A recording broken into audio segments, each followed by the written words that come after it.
Yes. Here we It are is again. amazing. I know I comment on this every time, but the fact that it comes up like instantaneously on Twitter is really impressive to me.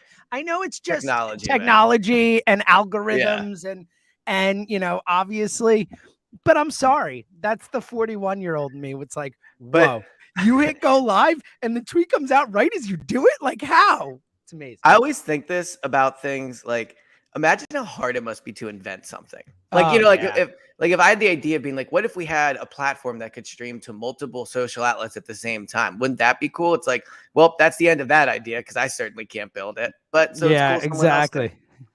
And here I am So, all right. retweeting all So, the so real quick before we start, P Sheep says he can't hear us. Sean Brennan, can you guys hear us? Is everyone good hearing us so far? I Before can we hear it start like normal. well, I can too, but like someone there. Yeah, Look, see, right. P Sheep says can't hear you But guys. really So only him. Everyone else is saying everyone else, are we good? Can just anyone in the chat say good? Just give me a good. One of you, Justin, MK, Tig, Sean, someone, Brennan. Just tell me you can hear me. yeah, Yes. audio's good. P Yeah. Sheep. All right, we're good. All P right, Sheep, figure your thing out. Thank you. Good job. We ready to Wait, roll? although actually, I just realized my headphones. You on the wrong? Yeah. Give me 1 second. Oh, see, P Sheep actually by saying that made Elliot recognize, and now we're good. We're good to go? Actually, P Sheep made me pick my phone up and check it on the stream, so that's what messed it up. Strong. But shout out to P Sheep for trying to help out. I love it. All right, we ready to Yeah. roll? All right, Yes. here we go. Hey, hello. It is the Go Birds podcast presented by the Bet Park Sportsbook and Casino app and Elliott Shore Parks. Let me tell you, I've been talking about how this week is moving so slowly. I need to get to the game. I woke up this morning feeling the juice, dude. Like we are there, buddy. We are days away from the Philadelphia Eagles playing in the freaking Super Bowl in front of the world. Jalen Hurts taking center stage. Nick Sirianni showing the world how much fun he is. Like I'm so ready, dude. I am so ready. I'm so ready. Let's go. Good morning. Well, we coordinated on separate coasts wearing the outfits we didn't even know. This is how ready we are. For those watching the video, we're wearing the same outfit. Come on. I know. Look at the synergy. Look at the synergy. No, I mean, look, I normally do small talk to start, but I feel like there's so much to get into. I'll just jump right into it. Yeah. Well, first, rate and review the podcast. Yes, please. Rate and review the podcast. It really helps us. As you know, I'm really bad at promoting us, so help us out. Promote for us. Seriously though, like it really does help people find the podcast, especially now with people looking for Eagles stuff. People really does looking help for us. Eagles pods. Yeah, rate, review, help them find us. All that good stuff. And again, if nothing else, make Elliot smile. So it really does help us. Auto download, if for nothing else, and you could be an auto downloader. You could be one of the real one auto, because that is the new real one. It used to be real ones. Now it's auto downloaders is like the next step. So exactly, it's like the realest of the real. The realest of the exactly. Real. So we appreciate it. So you mentioned how the Eagles are in the Super Bowl, which I can confirm. I'm here. They're definitely in the Super Bowl.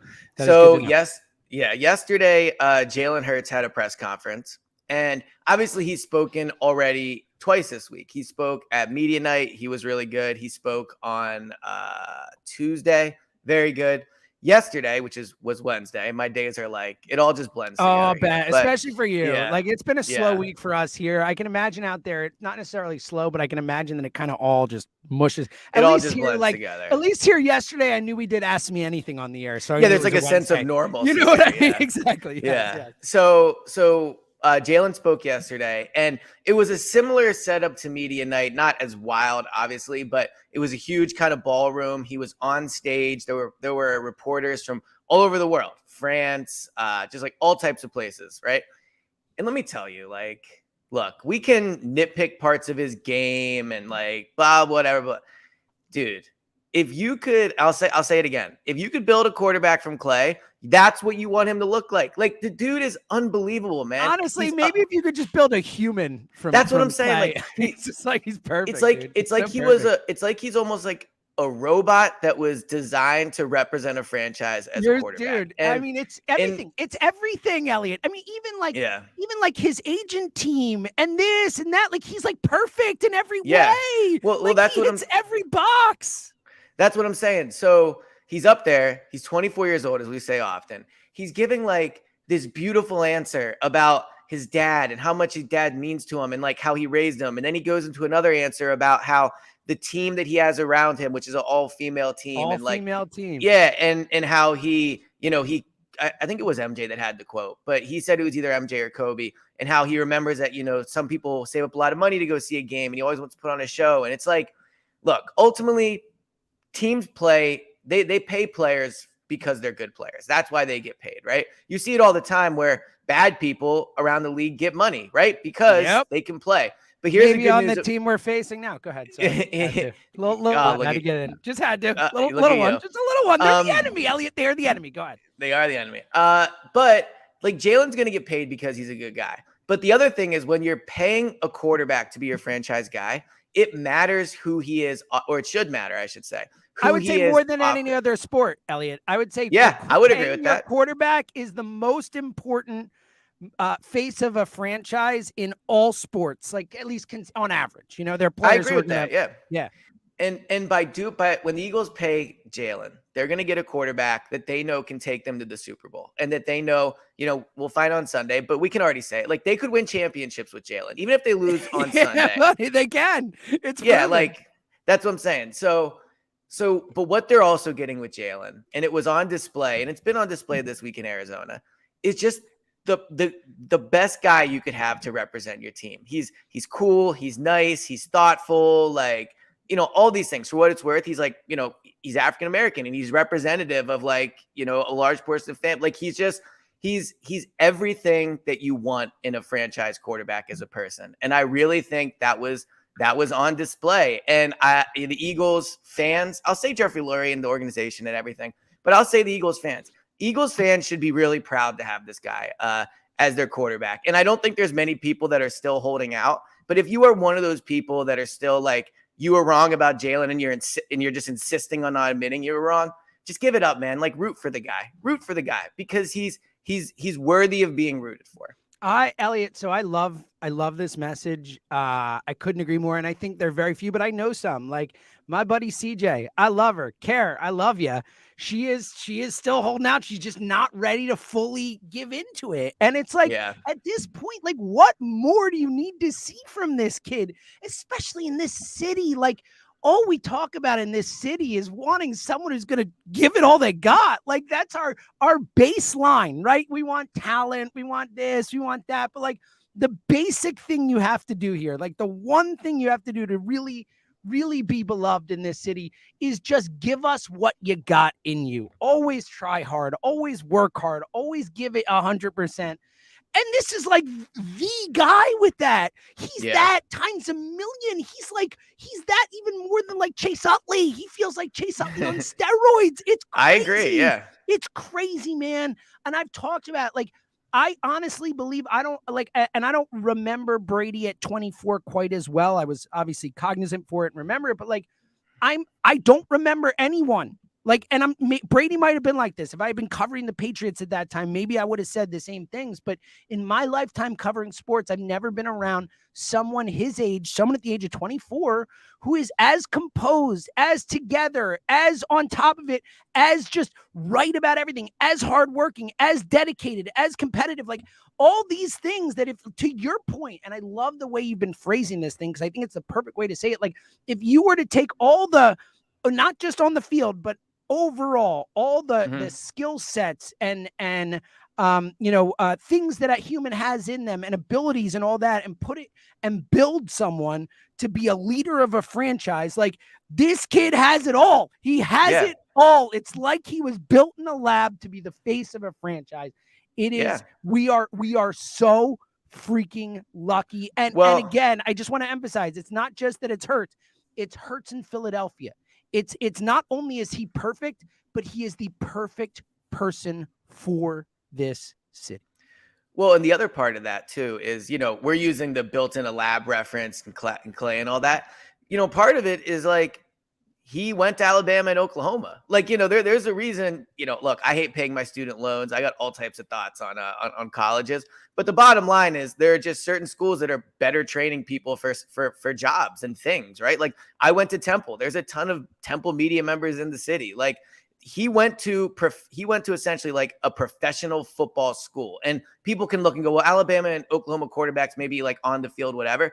Bottom line is he's essentially been a pro quarterback for, I don't know, the last 7 years of his life, right? So he's used to it. And like he steps up on the stage, and again, he has people from Paris asking him if he's going to bring the trophy to, a PSG game. Like, and he just takes each question with just like completely in stride. So, we're going to get into the game here. And he's thoughtful, and he answers them, and he doesn't like make fun of people for asking it and all that. Like the closest he got, and it was even, it was cool. But when he did the thing with that reporter on media night where the guy was like, I didn't think you'd get here. Like, sorry, man. And he's like, cool. And even that, like he was just cool about it. But that was as close as he got to even like kind of joking around, like smiling with, but like, he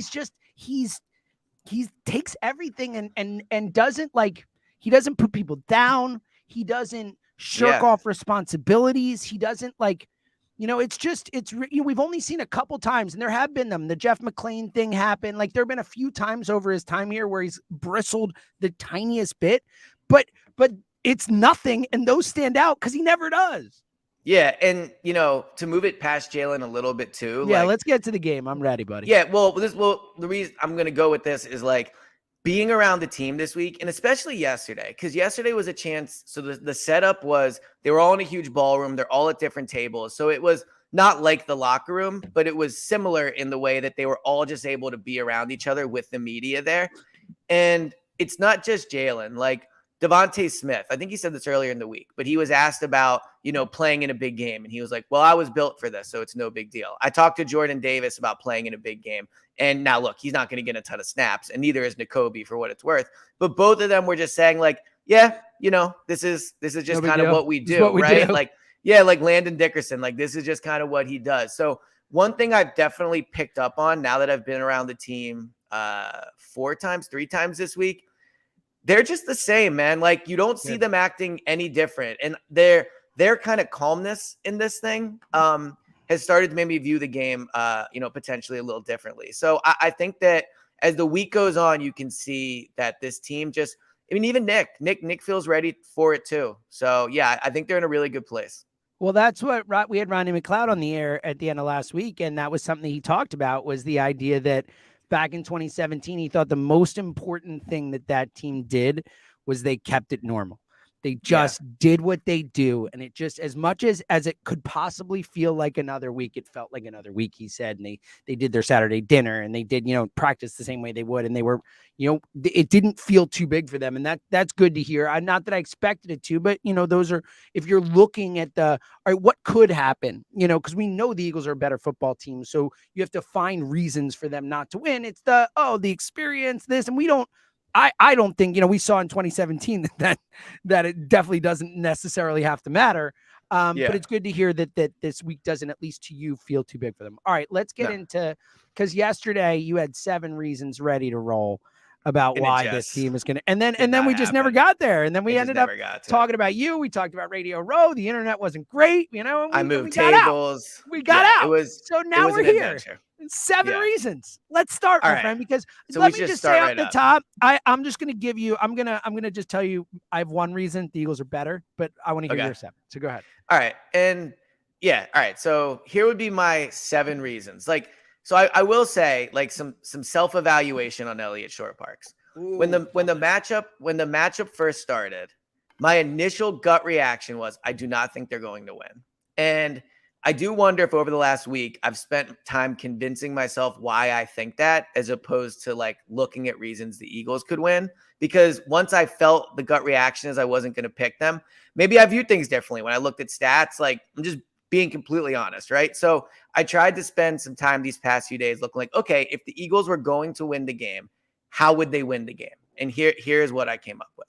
So the first one is, this is, I've said this for every playoff game so far, winning at the line of scrimmage, right?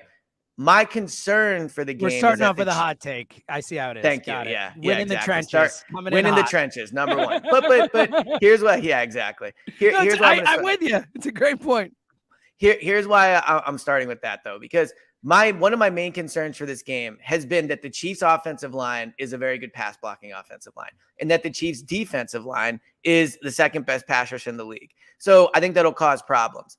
But on the flip side of that, the Eagles are better as a pass rush. And I think as an offensive line, the Eagles are better. We could certainly debate pass rush. I think the Chiefs are probably better at pass blocking. Oh, okay. Can I throw a quick pass rush stat at you? I don't know if you saw this one. This is from our buddy Sho Kapadia. I thought this was a great, because we've talked about, the Chiefs have a good pass rush too. Do you know that the difference in sack rate between the Eagles, who are obviously number one in the NFL, and number two in sack, just pure sack rate, was the Patriots this year? The difference in sack rate between the Eagles at number one and the Patriots at number two is the same difference between the number 2 Patriots and the number 29 Cincinnati Bengals. That is an astounding stat. It is. So now look, the Chiefs offensive line's good, but on the flip side, the Chiefs are also used to winning at the line of scrimmage when they play games, just like the Eagles are. And if the Eagles can win their matchups, then they can absolutely win the game. So I think it starts with they're going to have to get the best games of the year from their line of scrimmages. Just point blank. The pass rush is going to have to be as special as it's shown it can be. And the pass blocking is going to have to be better than it's been this year. Like, Mailata is going to have to play his best game of the year. Lane's going to just have to be Lane. But especially the interior. Kelsey against Chris Jones. Like, you're going to need the size of Landon Dickerson. And Sayamalu's big too. He's not as big as Dickerson. But ultimately, you're going to need the interior of the line to play well. But if the Eagles play their A game on the interior, on the trenches, their A game is better than the Chiefs' A game in the trenches. So you're going to need that. So that's number one. They have to win at the line of scrimmage. Real quick on that too, something we've talked a lot about, like legacies in terms of Reed and Sirianni and Mahomes and Hurts and all that. But think about, we've not talked a ton about these lines and the potential legacies that are there. I mean, like, obviously, like if this Eagles D-line has a big Super Bowl and they get to Mahomes, and they're talking about this game similar to the Tampa Bay game where they got to Mahomes and all that, like this defensive line will be considered one of the great. It's already numbers wise one of the greats we've ever seen in the history of the sport, just factually. But they have a chance to actually like be considered that. You know, if they go into the Super Bowl and they're dominant, people will talk about this defensive line as one of the best in the history of football. And same for the offensive line, especially when you consider how great they've been the last few years, especially the last 2 years with the run game. If they can run on this Cincinnati team, if they can put up big numbers with the 364 they had earlier this year and the multiple games over 250 and all that, I do think this offensive line, there is a chance that there becomes a narrative after, wow, like 90s Cowboys, you know, whoever you want to talk about, that it becomes talked about in those type of reverent terms as well. I agree. And the last thing I'll say about the Chiefs offensive line is, and Scott actually brought this up, which made me think of it. Shout out to Scott in the chat. If you look at their line, their tackles are the weak part of the line. Like the interior of their line is really good. Yeah, Creed Humphrey's really good. Exactly. Yep. Joe Thunney is very good. But if you look at their tackles, so the tackles, like Mailata and Lane, if you were to rank all 4 tackles in the game, it would be Lane, Mailata. Yeah, they would be 1 and 2, right? So Wiley's been particularly bad in pass blocking this season, like at least numbers wise. So what's interesting is, again, like as a whole, they are per the stats the best pass blocking offensive line in the league. But I think it's because the interior is so good, and I also think it's because they get the ball out quick. Like Mahomes is so good. Not just that, it's also that Mahomes avoids stuff. You know, talk about what a magician he is. Like he helps not have sacks because of himself and what he does. Yeah, 100%. So I do think the quick game is going to be part of it for the Chiefs. They're going to try to get the ball out quick to the sides. And look, tackling will be huge, like McKinnon, like all these things. It's going to be a big part of it. But I do think the Eagles can win on the pass rush on the edges. In the interior, it's going to be tough. Like Fletcher, Javon, like it's going to be a tough game, I think, for them. They can win, but it's just a tougher matchup. But you're really going to need, and man, I talked to Hassan Reddick yesterday. That dude is fired up. Like, I know players give quotes, but just being there, feeling his energy. I mean, think about it. This is a guy that's felt supremely disrespected at every stage of his career, basically. And now he's playing college. The biggest, he was a walk-on at Temple. He walked 100%. on. It's not like he walked on at Alabama. He walked on at freaking Temple. No offense to us, Elliot, but we know where our football program's at. Amen. So I asked him yesterday about if he feels like at this stage he's ready to show the world. And just like, I can't describe, like, I posted a video on my Instagram, shout out to that plug right there, but just like the vibe of what his answer was. I mean, this guy is playing better than any edge rusher in the NFL, like right now, like over No since doubt. December or whatever, No right? doubt. So I think he is ready to go and have a massive game. Again, that's In why I think Arizona, where he started his career, in Arizona, there's a lot of synchronicity to it too. Against vulnerable tackles, right? Yeah. So, you know, Super Bowl Particularly, MVP. he's going to match up against Wiley, the more vulnerable of the two, more often Exactly, as well. yeah. So number one, win at the line of scrimmage, and I think their tackles are really vulnerable on the Chiefs' offensive line. Love it too. Might have to go through 2. them slightly quicker. Yeah. That's the long one. Yeah. That's the long one. I mean, I would do this all day, but yeah. Me too, buddy. We got 30 minutes. Right. That's not bad. Yeah, no, we got it. Don't worry. All right, number 2. Although I guess you have your epic final take or final thought. Yeah, it's not. Look, it won't take that long. It's more just that I do not expect. So just to tease it, I do not expect you to ever have heard of it. And I'm very so it's a movie. Well, I'm very no. It's a principle, I'll say. And okay. I'm intrigued to see how the listeners respond to it. Who's heard of it? Who's interested in it? And who agrees with me? That's all right. Number 2. Again, ready for another fire take? Win the turnover battle. Oh, so there you go, right? But here's an interesting fact. So on the year, in terms of winning the turnover battle, so not their record in the games, but the games where they won the turnover battle, they get a W. Where they lose the turnover battle, they get an L. The Chiefs are 8-3, so dead even. They do not win the turnover battle very often. The Eagles this year, 12-5-2. So the Eagles are used to winning the turnover battle. The Chiefs are not. The Chiefs barely, again, they're literally exactly even in it, right? So ultimately, if you talk about what wins games, first of all, clearly line of scrimmage, but also it's who wins the turnover battle. And at both of these things we've talked about, the Eagles probably have the edge, especially in the turnover battle. Like the Eagles, and I know the second half of the year wasn't as good, but they won the turnover battle, I believe, in both playoff games. And that, ultimately, like they're just better at it. They haven't turned the ball over in the playoffs. Yeah, I just can't remember if the Niners did turn it over, and as did the the Brock Purdy fumble thing. The way play got knocked out of was a fumble. Yep, exactly. The Niners have been talking about that quite a bit. So really, yeah, I haven't heard them mention it. Oh, I thought they just said we got beat and went home. I guess not. Yeah. I guess not. Real quick, there's a guy. People in the chat are talking, and I gotta say, I'm loving it. It's my favorite. It's so cool. It's so cool. Everyone's going back and forth. Yeah, I know. Yeah, and it's the same people. Shout out to Jeff, our buddy Jeff Crawley in the chat now. Jeff is in there. Yeah. Jeff's the and best. There was a fire taken there from somebody. I'm trying to find it. Yeah, it was Andre Dillard. Yeah, the Andre Dillard. I was like, yeah, he is. I love it. That was for Sean, I love it. Just you guys very rock. You're making this whole experience so much more fun. Yeah, so if you're not listening to it live or on the YouTube stream, you're extremely missing out right now. Okay, so Debo fumble in the 4th too. Shout out to Drew. Good call. That's right. All right, so win the turnover battle. The Chiefs never do it. The Eagles do it all the time. Boom. What's next? All right.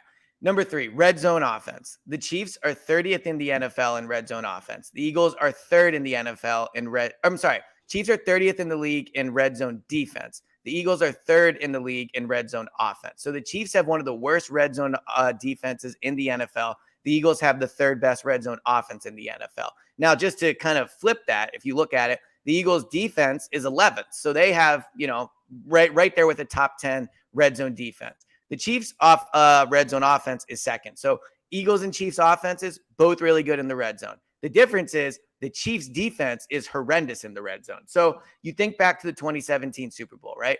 How did they win that game? They were aggressive, but also they scored touchdowns. Like they didn't end drives and field goals. So to me, a big key here is who's going to win in the red zone, because the Eagles are capable of, potentially like holding the Chiefs offense out of the end zone 1 or 2 times. They're probably, the Chiefs are going to score touchdowns. It is what it is. But the Eagles offense against that defense, if they can get inside the 20, has a better chance of ending with 7 points than 3. So key downs, and we're going to get into that on this next one too.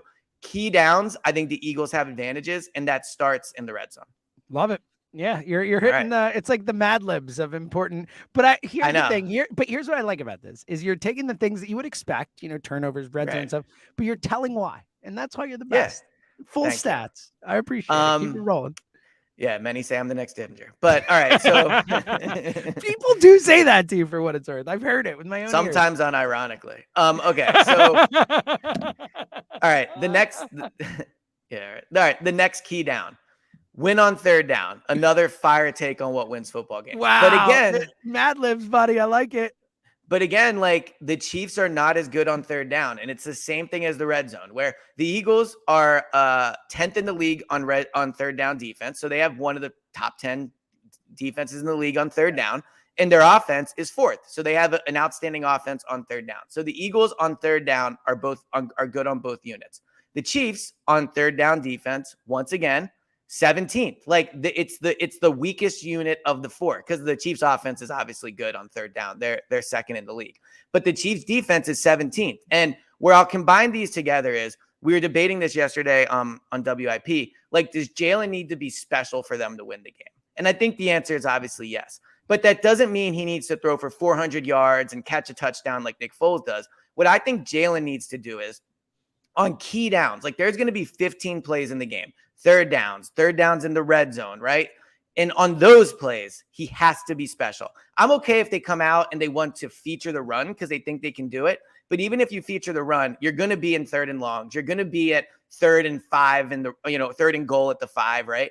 Like those downs, Jalen has to be special. And against this Chiefs defense, he's capable of doing it. He's not going against an elite defense, like, and especially on key downs. I think what the Chiefs do is they win so often early on, right? Like with their pass rush, but ultimately when it comes to the key downs, the Chiefs defense is vulnerable. So combining those two, Jalen has to be special in the red zone and on third down.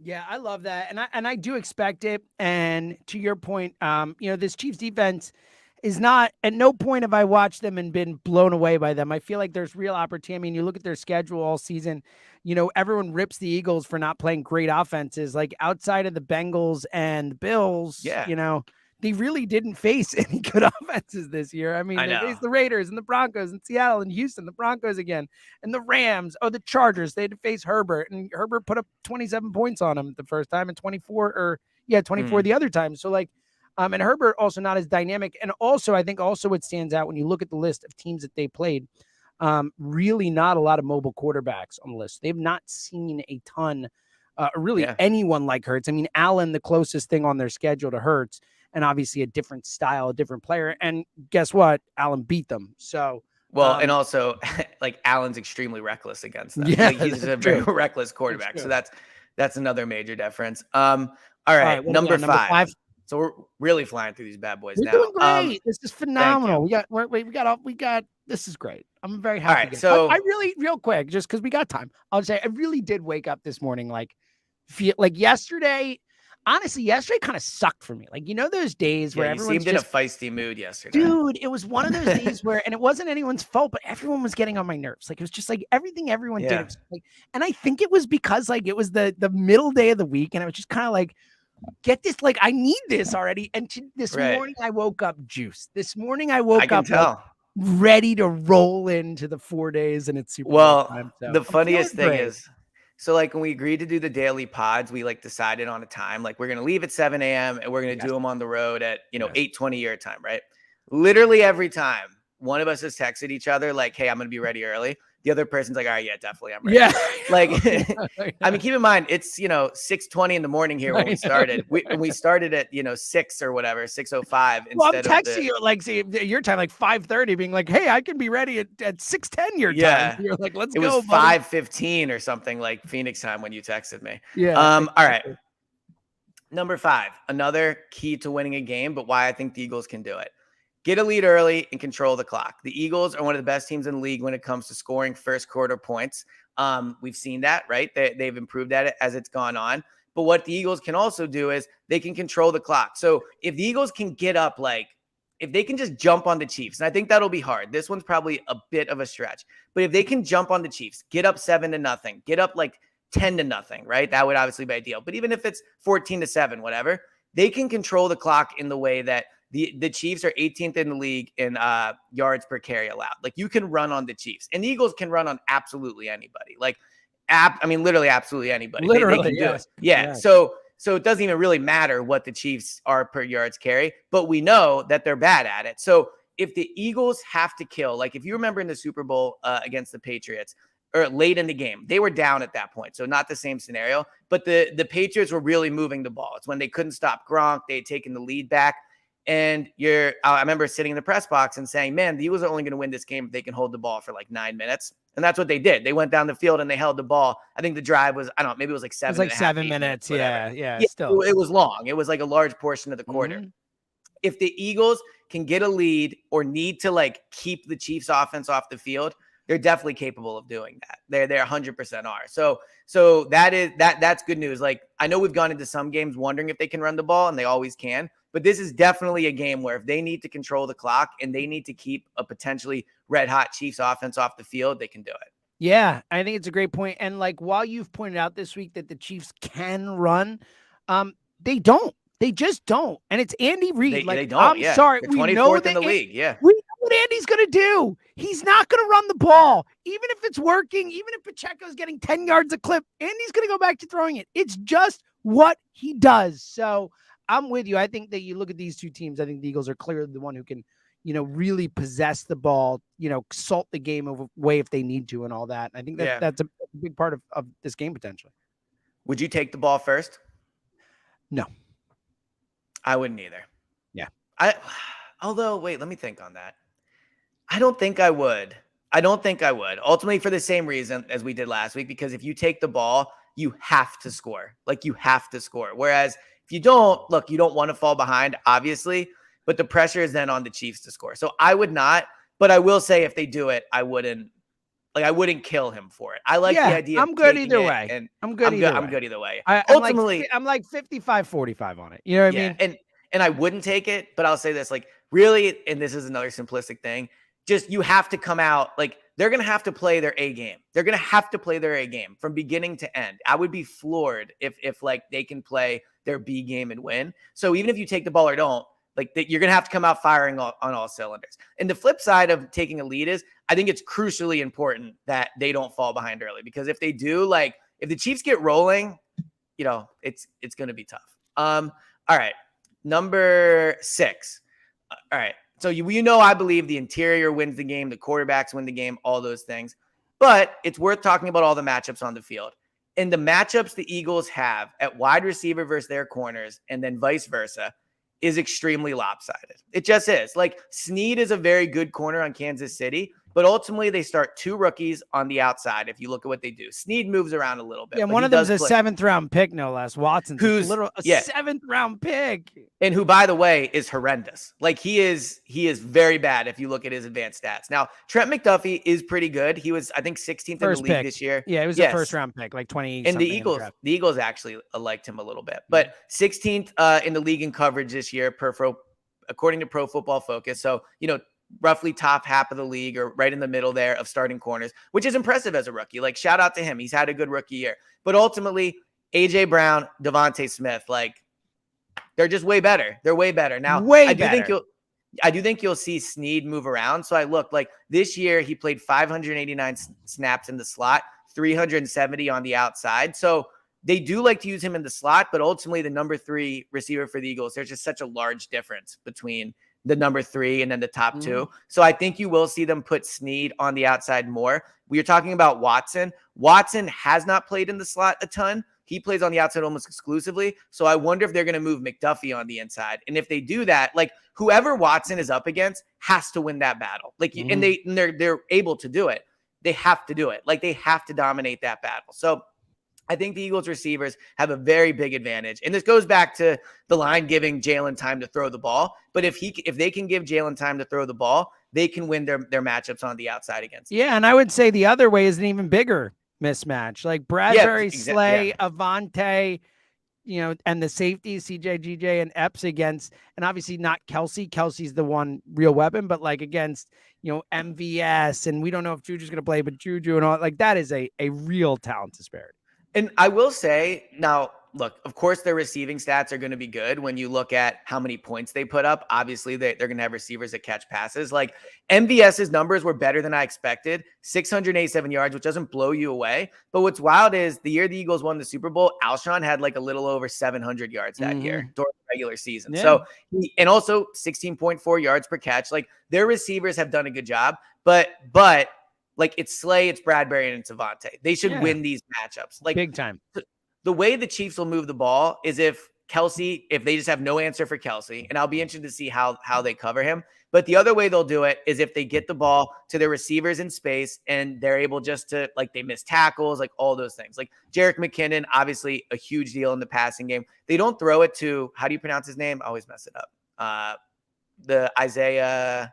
Oh, Pacheco. They don't throw it to him a ton, only 13 catches on the year, but he's very dangerous in space when he does have the ball. So the tackling will be huge. I mean, the linebackers could decide this game in the way that, in terms of Kelsey and in terms of tackling these running backs in space. So pretty wild that we just talked about 2 7th-round rookies who will be playing meaningful, like starting in this game for the Chiefs is pretty crazy. And it's great. It's crazy in the way that you could flip it and go like, wow, shout out to the Chiefs. Great picks. Good coaching job. Like that's what we'd be saying if it's the Eagles. But the other flip side of that is 2 7th-round rookies. Yeah. I mean, look, we said that about Brock Purdy all year, all week. Yeah. He's a 7th rounder for a reason. So win the battles on the outside. I love it. I think it's super important. Real quick before number 7, just to Scott in the chat. No one made the call on the matching white hoodies. This was pure luck. Pure happenstance. Yeah. So it just shows how locked in we are is the real takeaway. I mean, like Elliot and I are like vibing off each other so hard right now that we wore the same freaking outfit today. Okay. Look, on different sides of the country. Okay. Yeah, it's a good point. Definitely different sides of the country. Yeah.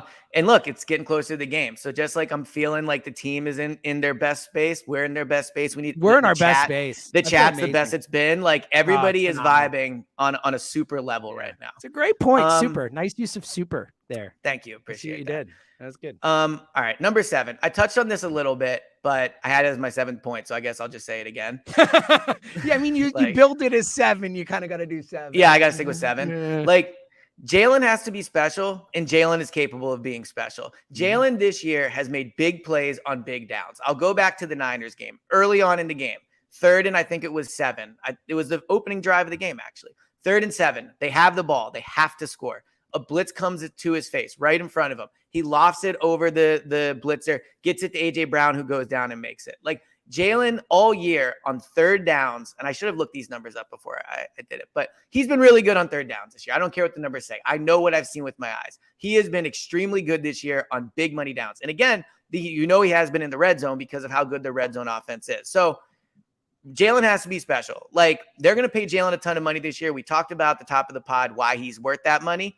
They need $50 million a year, Jalen, on Sunday. He doesn't have to be as good as Mahomes, but he has to be like, again, 2017 Super Bowl. Tom Brady played outstanding. He probably in some ways played better than Foles. But you know what? Like, Tom Brady's A+ game, Foles gave his A plus minus, whatever you want to call it, game, right? Like, he was right there with him. Jalen has to be special on key downs. Like, he just absolutely has to be. And that's going to decide the game to me. Ultimately, again, they're going to be 12 to 15 plays that are going to be massive plays, and Jalen is going to have to step up on them. And I'll end it kind of with this too. Like, look, I've spent the last 24 hours defending Jalen against the entire world. So I think my days of saying I was wrong about Jalen, I probably done enough repent to make up for that. But ultimately, like, every time we think this dude's not going to do something, he does it every single time, like literally. So maybe, who knows what's going to happen, but I know he'll be special when he has to be.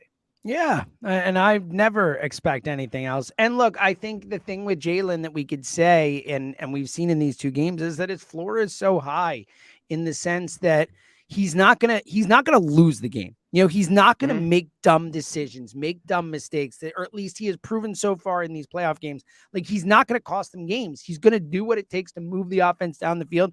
And to your point, I think it's good phrasing where, like, key downs, key throws, key plays, like, he needs to make some big 3rd down conversions. He needs to make some big plays in the red zone.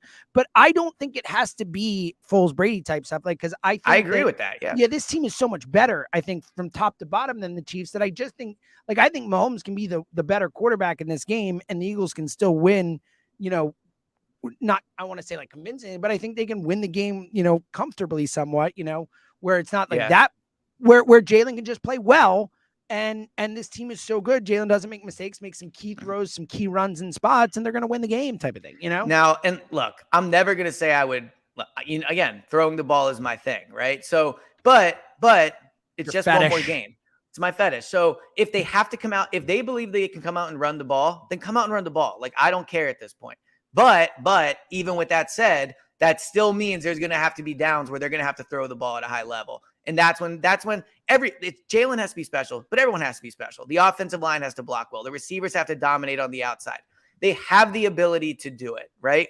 They just have to go out and do it. And I think against the Giants and the 49ers, they didn't have to play their A game to win. Like, they played well, and that's why they won by a lot. But they didn't have to play their A game. They haven't had to play their A game.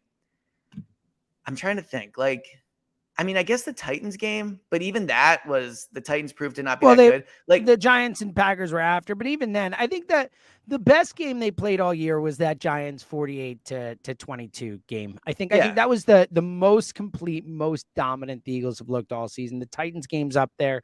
There are a couple, but yeah, it's pretty wild when you think about the fact of how talented, how good this team is. And look, again, we've talked about all year, but that's been Jalen's message, right? It's like every time they win, they're like, could have been better. We left money on the table, left food on the table. Like, it does feel like, with as dominant and as great that this team has been this year, that they could still reach another level. It does feel like they've not played a fully perfect top to bottom dominant game where it feels like they could. Like, this team is that freaking good to go out and just put up a 50 spot. Like, they won't in the Super Bowl, but I'm saying they could. Right. And they absolutely can. I'll be honest in saying that a hesitation I have is, are they ready to be pushed like this? Right. They've not been. Now, look, they could just come out and dominate. Like, it certainly is possible, but I would be surprised, but it's possible. But I'm just really interested in seeing this team, if they have to score again and again, just what that looks like and how they'll respond in the moment of being like the 2017 team did it. Remember, like they did it. They were pushed by the Patriots and they responded. I'll be very curious to watch and see how this team responds. All right. Tomorrow, I believe we'll be recording at 2:00, but not sure. We'll tweet it out. We're not 100% sure. We will let you know when. It'll either be like 8:20 in the morning or 2:00. Serial killer Richie is back. Oh, is he there? I believe so. Yeah. It's so creepy. Look at that. It's so creepy. So someone tweeted earlier that it looks like you're in a Russian submarine, and it looks like now your guys come to kill you. Yeah, like the submarine has. There he is. There you go. Look at him. I love that he's embraced the bit of being scary. Me too. It's great. It's good work, man. Yeah. All right. So tomorrow recording, Saturday 1 to 3. I'll be at Parks. Elliot will be in Arizona on WIP. Sunday 10 to 12. Super Bowl Sunday on WIP. Super Bowl Sunday. We will continue our streak. So wait, real quick. So that'll be. It's going to be like 28 straight days we recorded or something like that. 26 straight days, something like that. Because I know. Well, when was the Eagles' last game of the season? Like, I'll look it up. Hold really on. quick. Yeah. We can figure this this out. This is going to be great podcasting. This is Eagles, great, but I need to know right now. Okay, so let's look at the calendar here. So we're doing this different ways. I'm looking up the date on the Pro Football Reference. So give me the date of the last game because we started. Okay, so the Monday, Niners. Right? Yeah, so the Giants game was on the 21st. So if the Giants game was on the 21st, that we means would have started the 16th. We would have started the 16th. So it'd be 1, 2, 3, 4, 5, 6, 7, 9, 10, 11, 12, 13, 14, 15, 16, 17, 18, 19, 20, 21, 22, 23, 24. We're on the 25th straight day. We'll go 26, 27, 28. 28. So I was right. I haven't done it. I said 28. Yeah. That's very well. Right off the top of your head, that's good. So that is a full month. We will be doing a full month. 4 weeks straight of shows. It's going to continue. It's been a Super blast. Bowl Sunday. We got 45 people watching right now, by the way. And I love every single one of you with every bit of my heart. The chat is almost so good it's distracting. I know. I almost want to not talk to you and just jump in and just hop in the chat. All right. Also, if you are around tonight, I will be in Westchester tonight at Barnaby's. Awesome place. Eagles tickets for the season home opener next year. We'll have a pair of those to give away. You get a free beer, also a free Miller Lite, first rounds on them. So that'll be awesome. And then I will be places tomorrow night and Saturday night. So check out Twitter, listen to the radio. I'll get all that stuff out there. I'll mention on the pod tomorrow. And if you're in Arizona, me and Jack Fritz, look, I love Jack. I'm happy Jack's here. I wish it was James, of course, as well. It'd be fun to have you here. But me and Jack Friday night, we're going to tweet it out. We're going to meet up at a bar, and we want anyone that's there to come meet up with us. So we haven't picked the spot yet. I mean, I think we have, but we haven't completely confirmed. And it's not going to be like, we're not telling the bar. We're just going to come with hopefully a ton of people and just take it over. So we're going to tweet the time out, come meet us. If worse comes worse, I'll just hang with Jack and talk. But I'm hoping a lot of people will come. So yeah, here's what I need. I need videos from multiple of you. If your real ones are down there, FaceTime James. No, oh yes. Please. If you come up to me and you come to me in Arizona at the bar and you say you're an auto downloader, and look, I got to clear this with James, but maybe I'm cool with it. I'm in. Okay. Now I might be out doing events too, but we'll actually be late enough. Oh, that's a good point. Not be. We'll figure it out. Either way, I'm fully in on this. If you go to an event, if you go to one of the James events, you can FaceTime me. Oh, buddy. Okay, so this is amazing. And then also, I need someone to send me a video of them heckling Fritz about saying "Go Birds." Like, it's a good point. Everyone go up to James. Everyone go up to Jack and say "Go Birds." Yeah, and say "Go Birds" and say it back, dude. Give me a "Go Birds." That's a good one. Force him to say "Go Birds." Okay. All right. Final thought for you before I dive into my "you're not going to know it" thing. Yeah, so this isn't a great final thought, but I've noticed that the earlier I wake up, like the more swollen my face is. And I know it's because I had a really like salty meal last night. I had like this Korean barbecue that was freaking fire. I literally stayed in just to get it.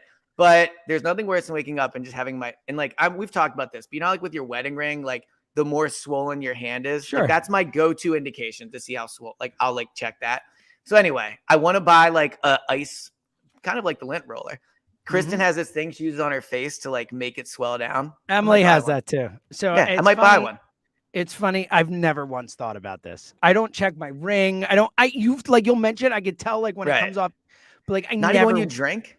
Wow. Never. I never think about that stuff. I never think about am I swelling or how am I reacting. That's We're just different. Problem. Like we are. We are like polar opposite. Like we talk about food too. Like I never, when I eat something, I never think about the repercussions. I'm never like, I don't really have tons of it. Yeah. Well, it's not too bad. I'll take it. Yeah. Okay. Elliot, do you know what Chekhov's gun is? Of course not. I have no idea what that is. Chekhov's gun? Is that like the whole phrase? That feels like an incomplete sentence. Chekhov's gun. Is it 2 words or 3? Chekhov's gun. Anton Chekhov. Is Chekhov a name? Oh, okay. Yes. All right. He was a playwright. His name was Anton Chekhov. And my final thought today, and this one's for the movie nerds, or for me, and maybe my brother. I think Peter will appreciate this one, though. I'm sure Peter's gonna have some real. I think he's probably gonna like hate the way I'm phrasing it because I'm probably not. This is not as buttoned up as it should be. But I think Chekhov's gun is the most consistently correct and useful narrative principle in storytelling. Boom. Okay. So that is my take.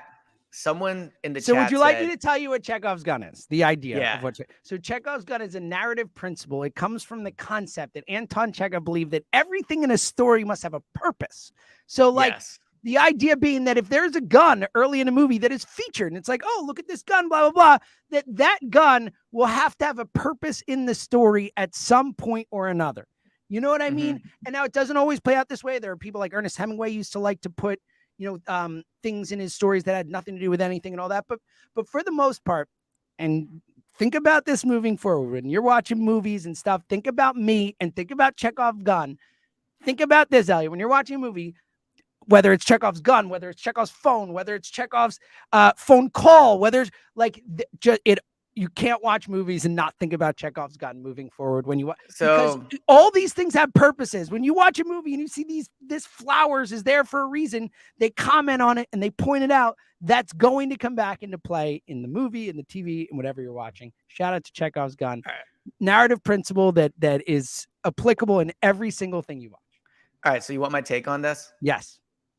Like, I hate it. This is just a consistent spoiler now. Like, literally every movie I watch now, I'm going to be like, oh, well, like, there's that. So I guess that's how it's going to end. How do you not do this already? You don't watch movies I try to figure it out. I try to figure it out, but to me, this is another example, and I guess it maybe applies to TV shows too, but why TV shows are just way better than movies. Like, everybody just knows there's this rule that if you see the gun... It applies in TV shows too. It applies in You made it seem like a movie thing. but maybe I'm wrong. Narrative principle. It is a Okay. narrative principle. The idea that if something is pointed out in a story, there has to be a purpose for that thing being pointed out. There's a reason that you are learning about these things in a narrative, because otherwise, why put it there if you're telling a story? So I'm going to make this promise to you. You ready? Yes, you will. I am going to use this phrase related to an Eagles football thing at some point. I don't know when, I don't know how, but Chekhov's gun will be used when I'm making a football point at some point. Yes. And shout out to Andrew. It was a very esoteric final thought. I've had here's my random notes and thoughts.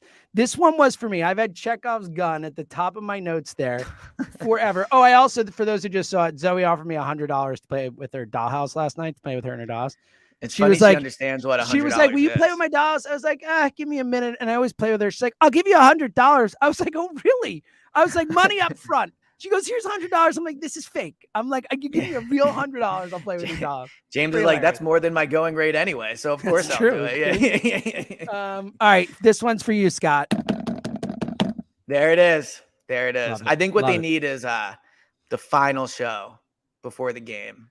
They need the table slam. Pure table slamming. Okay. So yeah. And we'll get the pod up after the final show before the game so people can listen. But yeah, for sure. Okay. All right, buddy. Yeah, I got to go do my meeting. You got stuff to do, I'm sure. Start your day. Again, thank you to everyone who is tuning in here. It is like our highlight. Thank you to everyone for letting me be esoteric. That one was good. I learned a phrase. And you learned a phrase. I'm excited to see what Peter thinks about it. Shout out to everyone. Seriously, everyone in this chat. I love you with all my heart. It's been unbelievable. Rate, review the pod, auto downloader, all that awesome stuff. We'll be back tomorrow. Until then, he's Adam James. All right, bye guys. I'm gonna end the broadcast. Shout out to everybody. We can't even go through anymore and respond to all, every single person. No, we read every single comment and we really truly appreciate it. All right, I'm gonna end this bad boy. Talk to you guys tomorrow.